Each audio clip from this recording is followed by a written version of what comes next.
Utenos radijas. Muzika, reklama, pramoga. 12 valandų 10 minučių, labadiena visiems Utenos radio klausytojams. Šiandieną trečiadienis, lapkričio 23 diena. Ir džiugu, kad šiandieną laidoje studijos svečias mes sulaukime iš ties puikaus žmogaus. Galiu pasakyti netgi ir mano tam tikro bičiulio aukštaičio Kazimiero Jakučio. Šiandieną turiu džiugę naujieną visiems įsilgusiems nuoširdumo ir nostalgiškų jaunystės melodijų. Kviečiu į romantišką muzikinę kelionę naujo albumo Gegužraibės pristatymą. Jūs laukia ne tik kūrinių premjeros, bet ir naujai suskambėsiančios puikiai pažįstamos dainos.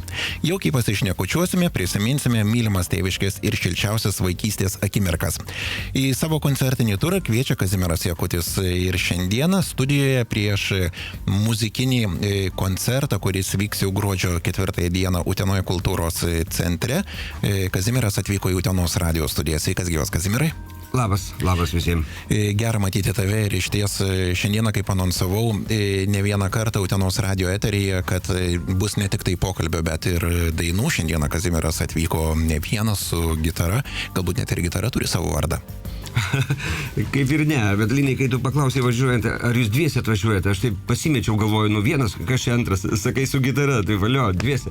Taip, jūs atvyko šiandieną dviese. Kazimierai, senokai nesimatėm, praėjo daugiau galbūt nei 2 ar 3 metai nuo paskutinio koncertinio turo, kuris bent jau lankėsi Utenoje. Ir per tą laikotarpį daugybė dainų gimė paties galvoje, įsiliejo muzikinėmis stygomis ir pasiekė klausytojų širdis. Televizijos laidos, įvairiausios radio programos, kitose radio stotyse ir džiuginantis klausytojų atsiliepimai. Visa tai telpa į būtent tavo muzikinės karjeros puslapį. Kiek buvo skaičiuota, kiek yra dainų jau sukurta ir tavo išdainuota? Kažkada buvau skaičiavęs 70 turėjęs, bet tai buvo senai, dabar bus paūgėję. Apie 100? Gal nepilnai, bet kažkur turėtų būti. Esi būtent tas atlikėjas ir tas bardas, kuris dažniausiai groja savos kūrybos dainą ir tematika, pakankamai tokia nėra plati. Tai dažniausiai tėviškės nostalgija, giminystės ryšio ieškojimas, kažkoks tai patriotizmo jausmo žadinimas, meilė be jokios abejonės, bet apie kažkokį tai duoną, sviestą ar buitinius dalykus retai, nebent jie iš ties yra nostalgiški kaip apžėlęs šulinio rentinys. Taip, man kažkaip tai brangus tas laikas praėjęs ir aš nežinau kodėl, bet mane jaudino tas prabėgęs laikas, sapnuoju mamą, močiutę. Tarp kitko netgi sapnuoju mamą jauną, kokios dar ir nemačiau. Aš nežinau, kodėl taip yra, bet man tas, kas negrįž, kas jau praėjo, yra kažkaip tai jaudina, brangu ir aš tada įsilieja tai dainomis. Dažnas žmogus susisapnavę savo artimai, kuris išėjęs į Anapilin, dažniausiai kažkokias kokias tai mišias arba aplanko kapą, o pats skiri dainą. Jo, o aš kapą aplankau ir aš, bet kažkaip tai jo, atėjus tokiems sapnam aš kuriu dainą. Naujas albumas. Kazimierai, įdomus pavadinimas Gegužraibės. Kas tai yra? Tai kažkoks tai rojaus paukštis, tai visiškai ne paukštis. Kas tai yra? Gegužraibės. Aš kirčiuoju Gegužraibės. Nežinau, ar teisingai, gal Linai, gal tu teisingai kirčiuoji, bet tai yra pagrindinė daina šios plokštelės. Tai yra Aleksio Churgino žodžiams. Gegužraibės šita daina yra, jinai užgimusi labai sena ir evoliucionavusi iki šio meto, kad šiemet susiformavo ir taip jas sugrojom, kad jinai pakliuvo į plokštelę. Bet tai yra gėlė. Jinai auga ir šalia Utenos kažkur tokiuose šlapesnėse gal vietose. Be galo graži, tai tiesiog lietuviška orchidėja. Netgi taip. Taip. Greičiausiai rašyta į raudoną knygą. Net nežinau. Gali būt. Paskutinį kartą, kada matei tokią gėlę? Taip iš arti gal aš ir nesu matęs, bet internete daug kartų iš arti nepasakysiu dabar. Žodžiu, kompaktinės plokštelė, jeigu truputėlį žmogui turinčiam vaizduoti ir įsigijus tavo išleistą kompaktinę plokštelę ir taip pakvėpinus galima užuosti tos gėlės kvapą. Tai labai fain. Ir jeigu kažkas iš klausytojų užuosta gėlės kvapą, klausydamas tą dainą, aš būsiu laimingas. Kokios dainos tvyro būtent naujoje programoje, kurią jau pristatysi gruodžio 4 dieną Utenoje kultūros centre? Beje, kelintą valandą koncertas? 3 valandą, po mišių. Gan anksti. Nu, taip jau organizatoriai sugalvojo. Va. Tai kokios dainos ir kokia tematika vis tik tai dominuoja naujoje plokštelėje? Tematika nesikeičia. Iš principo yra ta pati, vat, kaip mes ir pradžioj palėtėm. Tai yra tėviškė, tai yra prabėgęs laikas, tai yra meilė. Tos pačios. Nieko naujo čia neatrasi. Yra kokia daina? Galima dabar ją pasiūlyti? Galima. Bet aš šiandien noriu pagroti ne iš plokštelės, ne naujas dainas, bet būtent, kadangi aš turiu puikią galimybę pabendrauti ir kreiptis į Utenos rajono klausytojus, kurie yra be galo man brangus, žemiečiai, tai aš noriu padainuoti, turiu vieną dainą apie Daunorių kraštą, nes mano močiutė kilusi iš Daunorių. Ir ten jinai, tarp kitko šitą dainą taip pat kalba apie tai, kaip mama su močiute kalbėdamos ryte mane vaiką pažadina, garsiai kalba, pasakoja, kaip jos ten gyveno, kaip jos, kas jas ten mylėjo, kas jas galbūt skriaudė. Ir taip vaikas atsibundi su tokiu... Rytų aukštaičių tarme beje. Taip, bet aš ją dainuoju vis tik su lietuvintai. Bent jau kol kas. Tai mielai pasiklausysim. Gerai.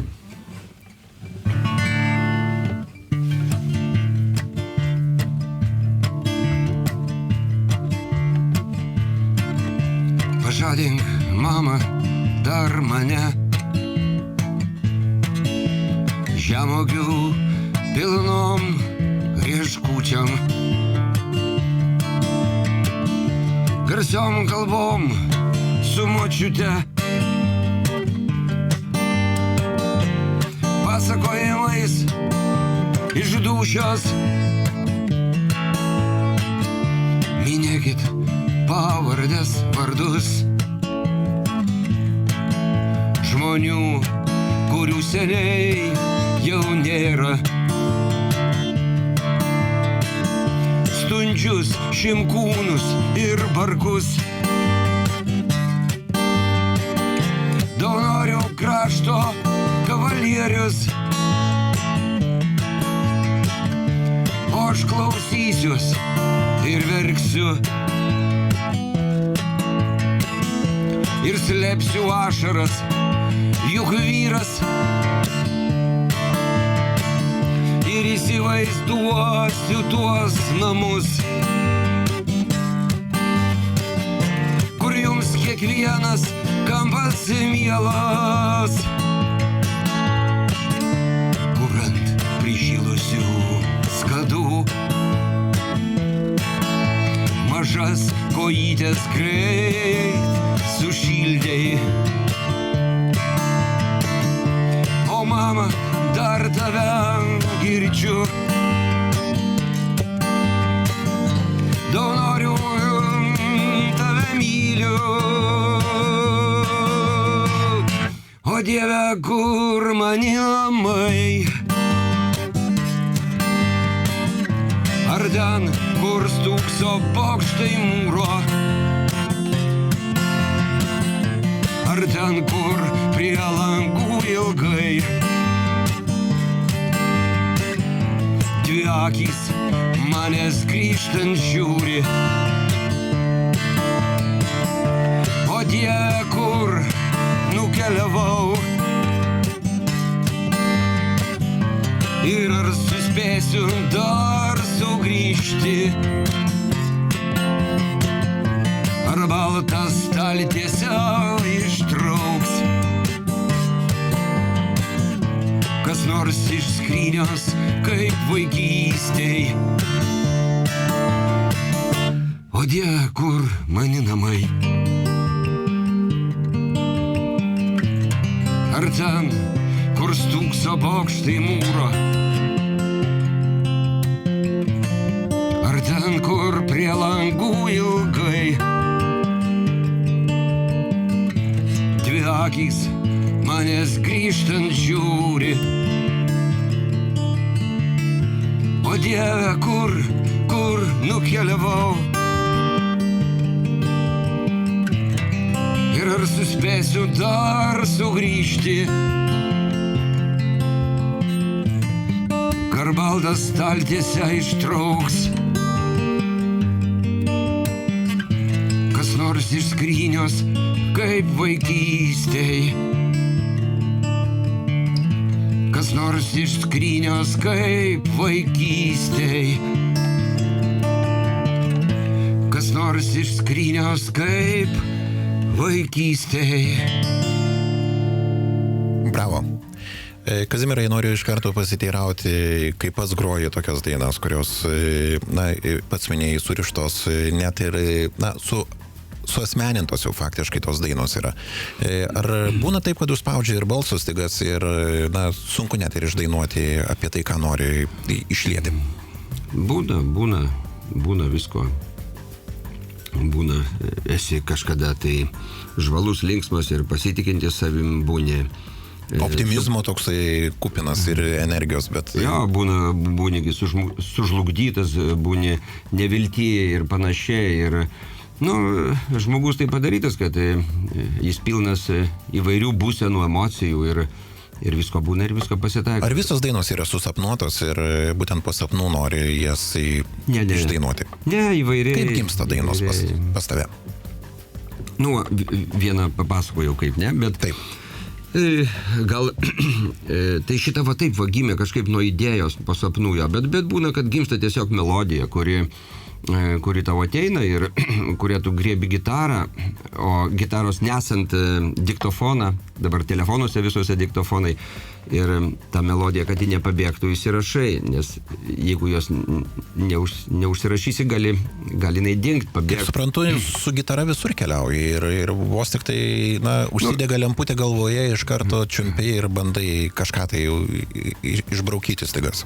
Praktiškai viena iš gitarų mašinoje visada yra, bet, pavyzdžiui, tu vaikštai miške ir ta gitara kažkur toli, tai arba esi pas jūs, bet šiandien su gitara, bet kartais galiu būti be gitaros ir ten laukti kažkur, galbūt koridoriui sėdėti ir jinai užgims. Ką daryti tada? Kol nueisi iki gitaros, tai visada diktofonas yra. Pats neįtikėčiausias muzikos instrumentas, kuriuo teko groti arba prie kurio teko prisiliesti pačiam. Su gitarai esi neatsiejamas, tačiau be gitaros galbūt teko kažką tai, kaip minėjai, gal miškėti į kamieną, mušti ritmą ir taip dainuoti. Tiesiog, labai įdomus klausimas. Aš groju gitarą, groju akordeonu, lūpinę armonikėlę, bet, kokį čia instrumentams, kazų, esu su kazų bandęs. Kas tai per daiktas? Puti tokia dūda ir jinai plerpia ten nežmoniškais garsais. Toks vos nevaikiškas daikčiukas, bet... Šiandieną matau, kad ant kaklo pasikabinės dar lūpinę armonikėlę, jie tikrai panaudosi ir klausytojai ir žiūrovai galės pamatyti, kaip...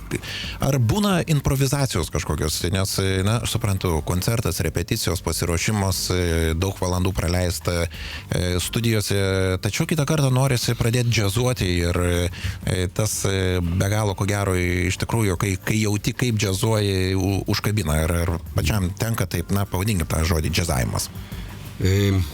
Man gal mažiau, nes kažkaip gal aš esu kažkiek sukaustytas ir tas stilius dainų yra, kuris turi savo scenarijų, savo pradžią, savo pabaigą. Yra tema ir nenuklystama kažkur tai per daug jo, ten kažkokias galūnės gal užraitai ar panašiai, bet aš manau, kad tai žmogaus gal viduje yra, aš manau ir mano stiliui grojimas dainas galima būtų, kaip sakai, ten džiazuoti ar kažką, bet labiau mėgstamas tas tiesus kelias. Taip.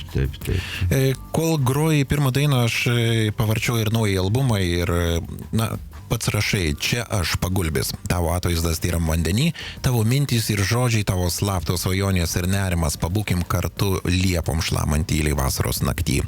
Kai toli girdis Kalvių kaimo armonikieriaus Žygelio rauda.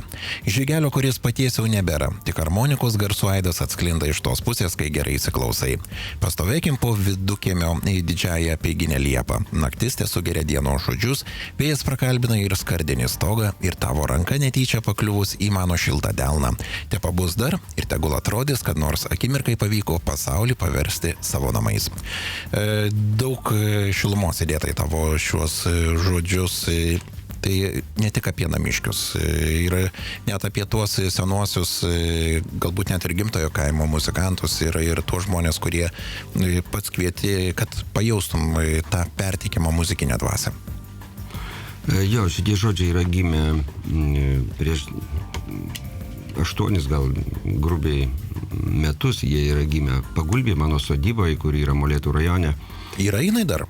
Taip, aš ją turiu, tą sodybą, jinai yra 25 metų statybos, jinai yra su asla didžiojoje virtuvėje, jinai yra skarda 25 metų dengimo stogas, turi kluoną, keturšlaitį aukštaitišką, svirną 3 dalių su vazaunė per vidurį, molinį tvartą didžiulį ir vidury kiemo ir stovi tą apeiginę gražioji liepa.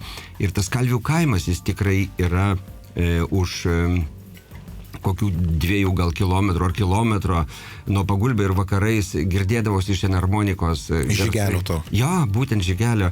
Ir ten esam buvęs pas tą Žygelį, supažindino mane, vietinis žmogus, nuvažiavę buvom ir buteliukas buvo ant stalo ir ten jis grojo mums ir buvo gera.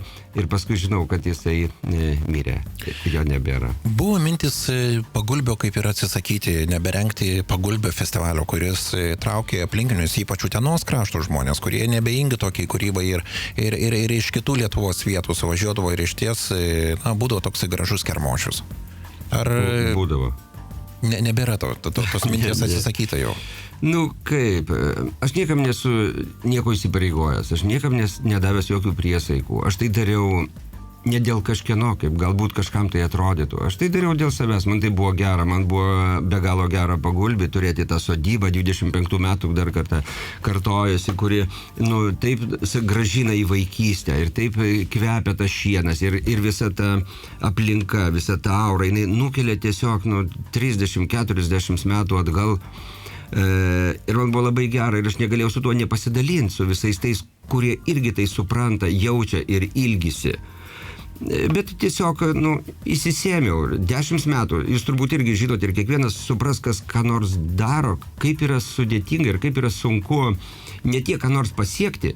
Čia tiesiog klasika. Bet išlaikyti dar. Jo, bet išlaikyti ir tęsti, tas pats ir sporte, tas pats ir renginių organizavime ir dar kažkur, juk įsisebi žmogus ir vat atrodo, aš negaliu stebėti, kaip viskas toj pačioj vietoj, pavyzdžiui, turi augti, klestėti ir žydėti.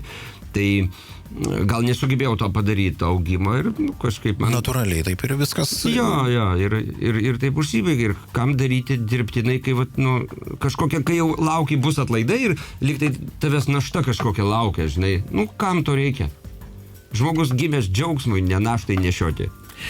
Pakeiskim truputėlį temą. Šiandieną lapkričio 23 dieną minim Lietuvos kariuomenės dieną. Tavo dainuose taip pat apstu patriotizmo ir ar teko kokiame nors pulke groti?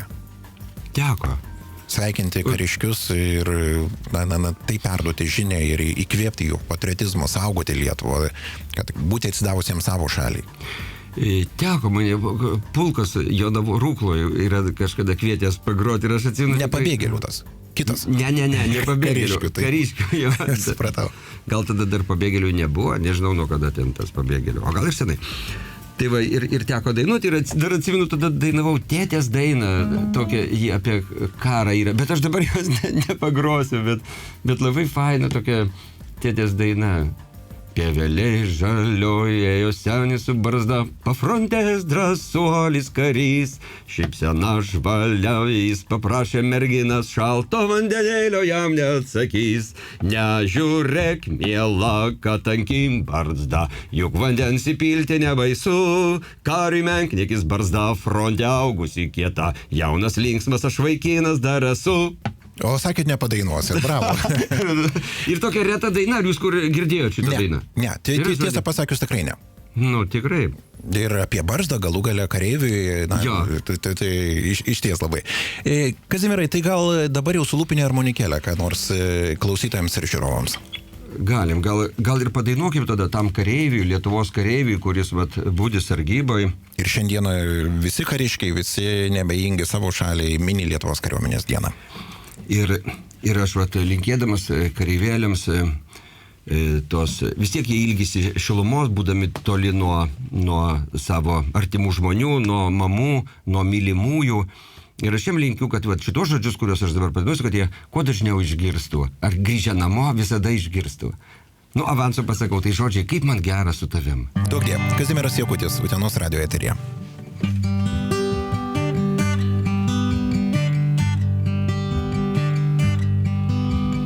Žodžiai, kuriuo aš taip ilgėjausi. Žodžiai, kuriuos vis sapnavau. Žodžiai, kurių dar negirdėjau. Vakar, krintant sniegui, išgirdau. Vakar, krintant sniegui, išgirdau. Žodžiai, akumoji bedugnė. Žodžiai, viduržemio lietus. Žodžiai, išgersiu iki dugno. Ugnies taurė, kurios per daug nebus.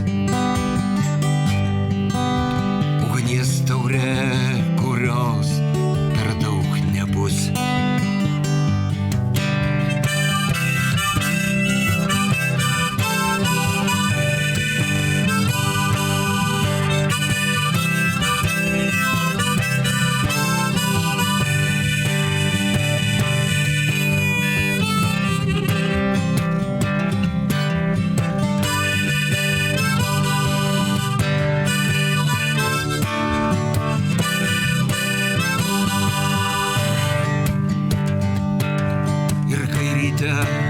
Suprasiu, kad tai melas.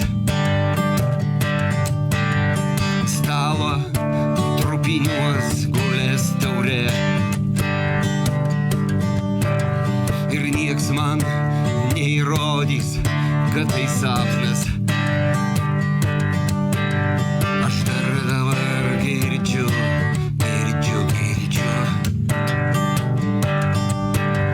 Aš dar dabar girdžiu.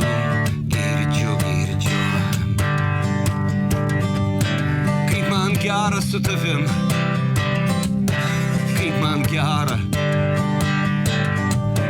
Kaip man gera su tavim. Kaip man gera. Kaip man gera su tavim. Kaip man gera. Gera. Gera su tavim.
Bravo. Gaila tik tai, kad mano vieno rankų aplodismentai yra, bet aš net nebejoju, kad Kazimierai vis tik tai per koncertą sulaukite nemažai plojimų. Kalbant apie koncertinį turą, kuris prasidėjo spalio 15 dieną, apkeliavote ir mažesnius miestelius, ir didelius kultūros centrus ir miestus. Ar skiriasi publika ir jūsų dainų klausytojas vienoje ar kitoje Lietuvos vietoje?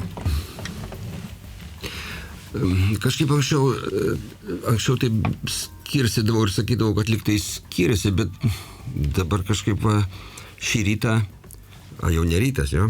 Jau pietus. Mes pietų laiką išmainom visą laiką į pokalbius. Tai geriausia dieta yra. O man atrodo, kaip rytas, vakar iš Marijampolės naktį parvažiavo, tai man atrodo, kaip rytas dabar. Paskutinis koncertas ir įspūdžiai Marijampolėje. Labai geri. Va, tie žmonės, galiu visiems aukštaičiam pasakyti, kad tie žmonės skupus suvalkiečiai, gerąją prasme, bet vis tiek, jie labai šilti, labai geri, labai linksmi. Iš tikrųjų, tai visi žmonės yra geri. Priima aukštaičius Suvalkai? Mane priėmė. Apie kitus nežinau. Mokinotės kažkokiu tai suvalkietiškų žodžių ar bent vieną sakinį, nes vis tik tai suvalkėje aukštaitiškai kalbėti, tai yra iššūkis tam tikras. Nieko aš nesimokinau. Mano koncertų organizatoriai yra, dabar jau atsisakom to žodžio suvalkyje, suvalkas, mes sakom sudūvis.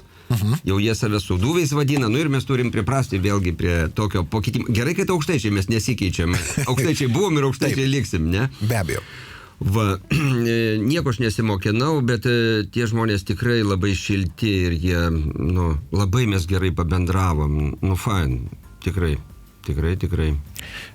Koncertinis turas ir visas koncertų salės, viskas yra nemokamai. Tegu tik tai žiūrovas ateina, tik tai jisai mėgaujasi, tegu pabūna, tegu sužadina kažkokius tai savo jausmus tam, kas yra arčiausia. Ar tai patriotizmas, ar tai šeimos išėjusių žmonių nostalgija, ar tai savo tėviškės nostalgija, kad atrandama viskas paties dainuose. Kaip vis tik tai suorganizuoti tokio didelio masto koncertinį turą ir neprašyti nė vienos kapeikos, tai yra tam tikras nonsensas Lietuvoje. Gal, kaip aš juokauju, o gal ir rimtai, nežinau, sakau, pinigų man užtenka, tik garbės trūksta, tai už tai ir nemokami. Net ir šis koncertas, kuris bus gruodžio 4 dieną 15 val. Utenos kultūros centre, yra visiškai nemokamas ir jokių bilietų, jokių stovėjimo prie kasos eilėse, tikrai nereikalaujantis žygdarbį bus, o tiesiog žmonės galės ateiti ir pasiklausyti Kazimiero ir kompanijos kuriamų dainų. Beje, kalbant apie kompaniją, kas talkina tau koncerte? Su manim groja tikrai jau ne pirmi metai labai geri muzikantai, tai bosistas Bernardas Prušinskas, solo gitara ir vis keliantis savo lygį ir kažkaip vis atrandantis gražesnių vis intarpų Edvardas Rogoža ir būgnais groja taip pat nuostabus, charizmatiškas, fainas Legas Gediminas. Tai va šitie, kuriuos matom scenoje, bet dar yra pulkas žmonių, kurių nematom. Tai... Kaip visada dar tas pilkasis organizavimo komitetas toksai. Jo, tai jeigu galiu paminėti ir padėkoti visiems, kad jie kartu su manim važiuoja, tai Paulius Mikelinskas, kuris veža visą tą scenografiją, atributiką, tai mano žibinčiai, tai aš juos kartais vadinu negyvieji muzikantai, tai yra iš Aukštaitijos kaimų surinkti ir iš senojų padaryti šviesos laikikliai. Tai yra senojai buvę statiniuose kažkokiuose jau, tai klonė, tai daržiniai, tai name ir ant jų aš sustatau žvakeles, tikras šviesas. Kartais kiti kultūros centrai anksčiau būdavo taip, kažkaip protestuodavo, nes čia prieš gaisrinę liktai neleidžia tų žvakelių degti. Bet kažkaip dabar visi tokie pasidarė jau apsišlifavę jo ir visi leidžia ir viskas ten dega, kartais tas žibinčius užsidega, tai užpilam vandenį ir tada grojam, žinai. Kas ten žino, galbūt čia yra kaip tik šau kažkokia interpretacija ir taip turėtų būti. Jo, tai va, bet noriu dar paminėti, kai ateina žiūrovai į salę, tai juos pasitinka pirties durys.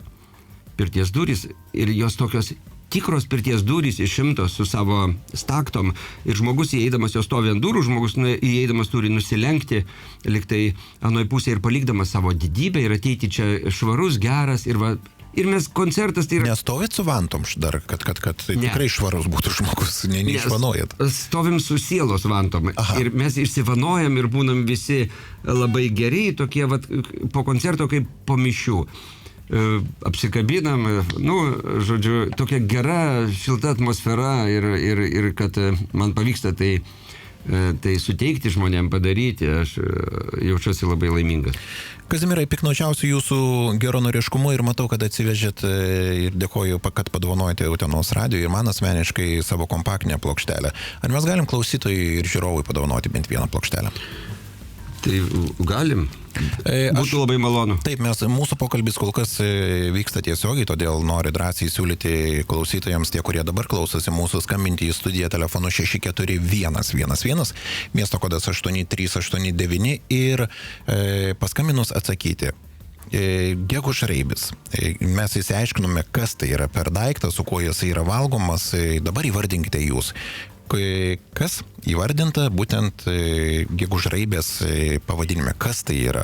Aš maniau, kad tai yra paukštis, pasirodo, kad ne, todėl galite drąsiai skambinti ir Kazimieras, jeigu dabar paskambinsite, netgi ir pasirašys autografą su dedikacija ant savo naujausios kompaktinės plokštelės, kur yra gegužraibės dainų. Kiek yra, Kazimierai, dainų? 14 dainų. Taip. Nes kažkaip jau tokia tvarka nusistovėjus, kad mano plokštelėse 14 dainų būna. 64111, miesto kodas 8389, skambinkite ir atsakykite, kas yra gegužraibės. Kazimierai, galbūt mūsų pokalbio pabaigai daina dar. Gal tik tu Aukštaitijos dangui? Be jokios abejonės, mes dabar esame po Aukštaitijos dangumi, nors mus ir dengia lubos, bet vis viena virš mūsų dangus. Pačiam aukščiausiam, pačiam gražiausiam, pačiam mylimiausiam Aukštaitijos dangui.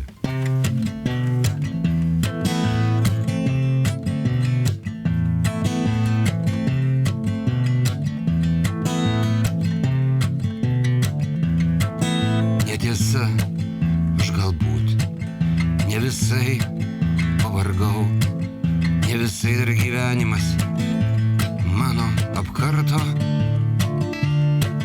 Sugrįžtu į tave, Aukštaitijos dangau, ten kur šuo baltą sniegą nuploja prie tvarto,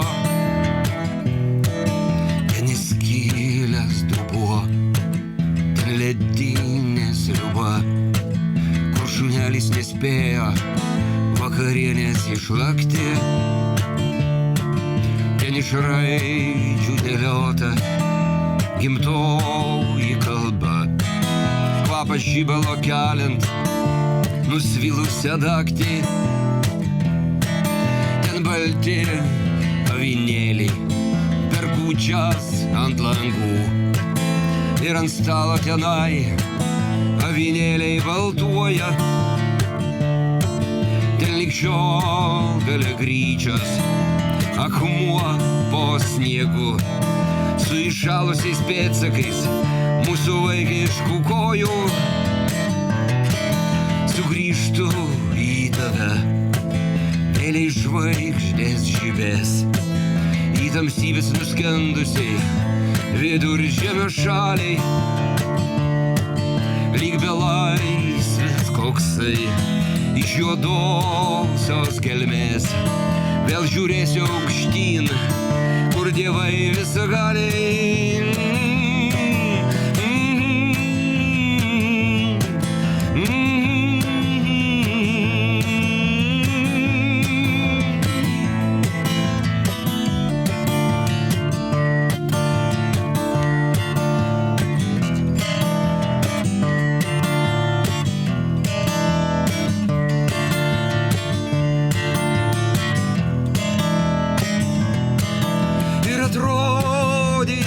Nieko nebuvo daugiau, vien troškimas tasai su erdvėm susilieti.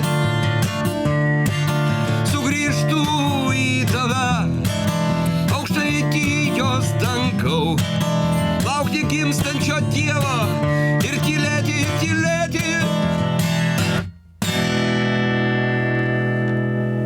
tėtis, aš galbūt ne visai pavargau, ne visai dar gyvenimas mano apkarto. Šaunu. Na, mūsų pokalbis artėja link pabaigos. Iš tikrųjų, dar norime konstatuoti, kad klausimas yra atviras ir, na, jau šiuo atveju Utenos radio Facebook ir YouTube žiūrovai galės atsakyti ir pateikti mūsų užduotį atsakymą, kas yra Gegužraibės ir kodėl taip vadinasi Kazimiero Jakučio naujausias albumas, o taip pat Kazimierai dar kartelį dabar kviečiu jau paties balsu pakviesti į Utenoje koncertą. Mėly žemiečiai, tikrai visų labai lauksiu ir tikrai mums labai gera bus ir šilta pasibūti, pabendrauti tokiam prieškalėdiniam laikotarpį. Ir būtent va tokia diena labai įdomi, sekmadienis. Adventas jau prasidėjęs bus. Jau prasidėjęs. Reiškia, garsiasias dainas grosim tyliau. Bet jų ir nėra labai triukšmingų. Nu, yra pas mane jau dabar triukšmingų, bet jų turinys vis tiek, forma yra triukšminga, bet turinys vis tiek toksai susietas su gilesniais apmąstymais ir žodžiai visi yra prasmingi. Tai va, ir po mišių visus kviečiu į savo koncertą 4 gruodžio 15 val. Utenos kultūros centre Aušros 49. Lauksiu jūsų, ačiū labai. Ačiū Kazimierai, kad šiandien apsilankėjai pas mūsų Utenos radijos studijoje. Dėkoju, kad padainavai iš ties gražias nostalgiškas dainas, kurių netruks ir koncerte. Utenos radijas. Muzika, reklama, pramoga.